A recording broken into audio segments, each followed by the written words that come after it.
Hi guys, and good morning, and welcome to JFK Terminal 5. I'm here because I'm going to be trying out JetBlue's Mint product all the way to London. Now I'm here because JetBlue has launched a very popular daytime flight, leaving at 8 in the morning and arriving in Heathrow at 8 p.m.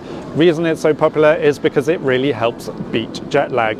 So I'm going to be trying out the Mint Suites all the way to London. Follow me.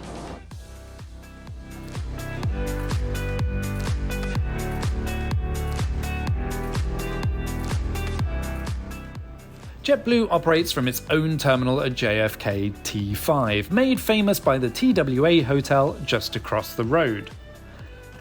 Even first thing in the morning, the terminal was heaving, but Mint passengers do get a dedicated check-in area and priority security, which is a blessing considering the queues that we saw. Once you are through, though, you are greeted to a fully JetBlue branded terminal, filled with Blue branded restaurants, coffee shops, boutiques, and duty-free shops. There are also Reach TVs in the airport terminal too, which you might even see this video on next time you are travelling through. Be sure to check them out.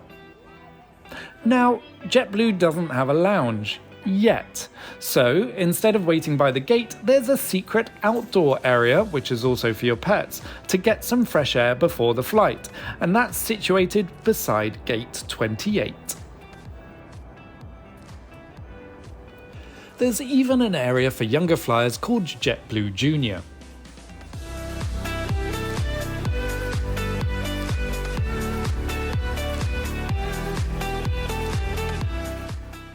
Perfectly on time, boarding commenced, with Mint passengers encouraged to board first.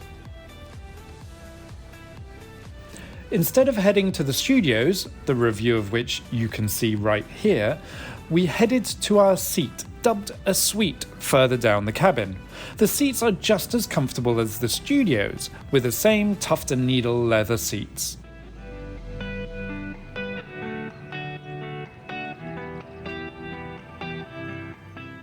There are just 22 seats in total, and there's no such thing as a bad seat in this cabin. Each one features a door and all the same mod cons and amenities, well, except for the pyjamas, including the tuft and needle bedding set, which is super soft to the touch.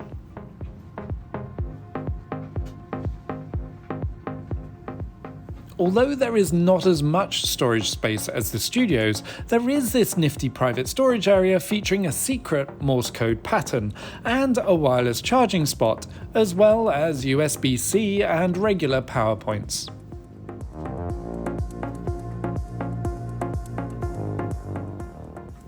There's also a huge TV. Underneath that is the laptop tray, perfect for storing bits and pieces, as well as a side table, which becomes useful while working. And to the other side, easy to use seat controls.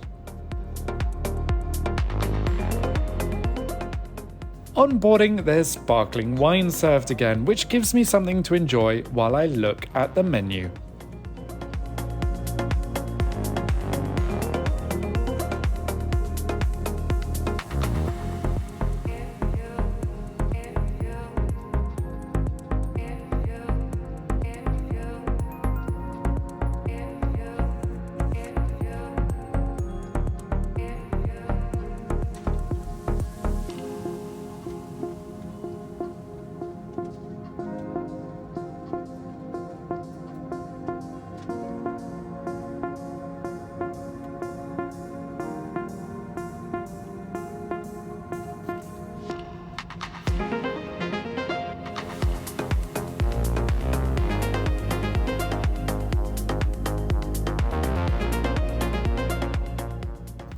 There's also not one, but two amenity kits, filled to the brim with useful balms and potions, and there's also a range of products available beyond these, such as a stain remover pen and lint brush.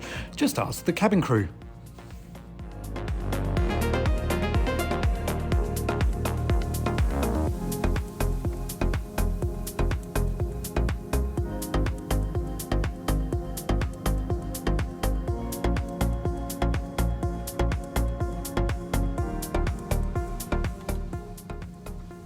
don't forget to look on the floor too, as to the side of the seat are a pair of super lush slippers.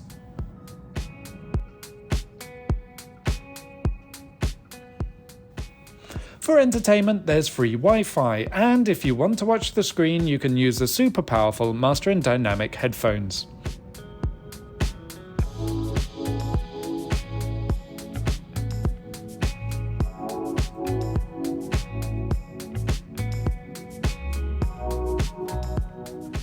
There's plenty of shows and movies to keep you entertained on a day flight.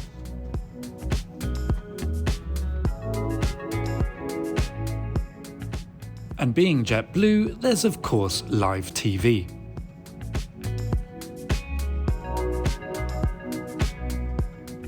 Or if you want to just get some rest, the seat converts into a lengthy, comfortable bed. Just note, these are the PJs from my previous flight in the studio.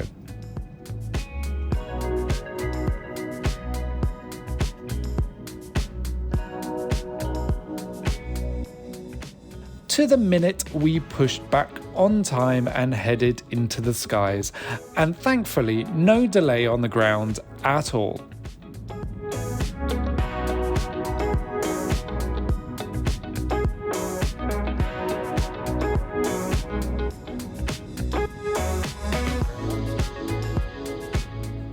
Shortly after takeoff, breakfast was served, which started with an aperitif and a deliciously warm and fresh croissant.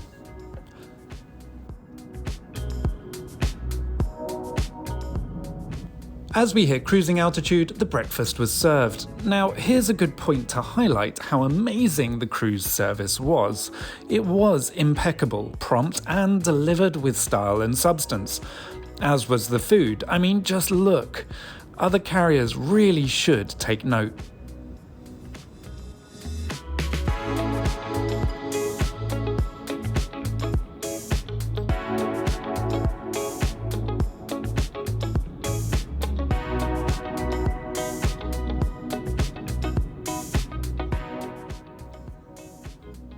A little later into this day flight and settled into my seat, I opted to try their signature mint condition drink.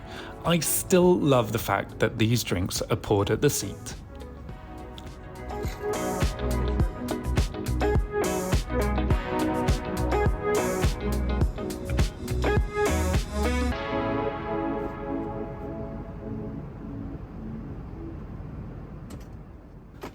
Afterwards, I decided to close the door, watch a movie, recline the seat into a bed and drift off for a few hours, while I slept off that rather early wake-up call.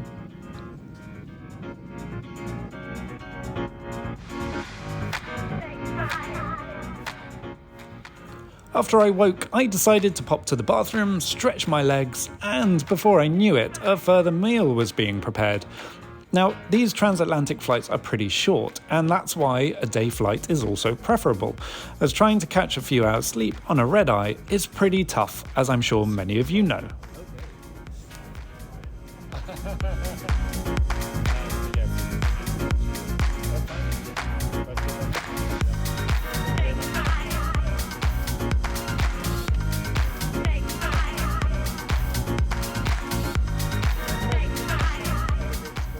Now, while most carriers only offer a light afternoon tea, JetBlue's pick-and-mix affair was pretty more substantial, and that panini was to die for.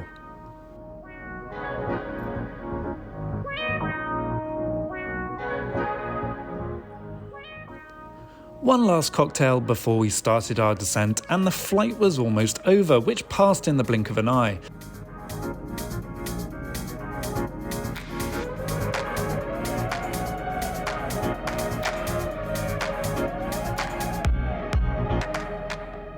Just before landing, the crew collect the great headsets and hand over some rather woeful ones, which is made up for by a scented hot towel.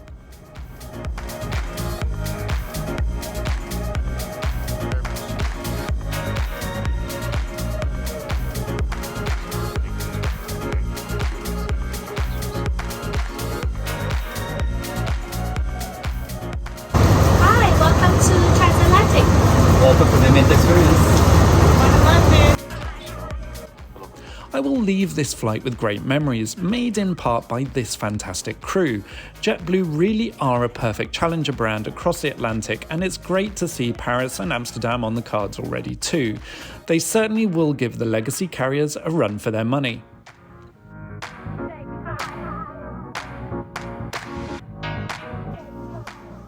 Thank you once again for watching, please do subscribe, and if you've flown JetBlue Mint, let me know what you thought in the comments below.